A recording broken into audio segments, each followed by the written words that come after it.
AI nguvu yake itakuwa kubwa sana katika maisha ya mwanadamu.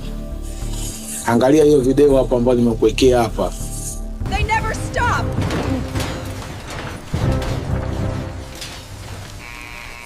What are we supposed to do now?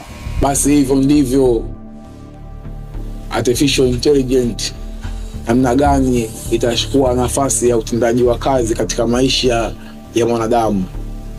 Kazi nyingi zitaratibiwa na wao maroboti, hivyo mwanadamu atakuwa hana nafasi kabisa. Lakini pia artificial intelligence haitoishi hapo tu, itaingia hata sehemu zima za mahakama, kuanzia kwenye primary court, high court. Huko kote tumeshazoea kesi nyingi ama maamuzi mengi yanafanywa na majaji wa kibinadamu, yanafanywa na mawakili wa kibinadamu, yanafanywa na mahakimu wa kibinadamu. Lakini katika judiciary, katika primary court na high court, itakapofika huo muda, AI artificial intelligence itaingia mpaka mahakamani.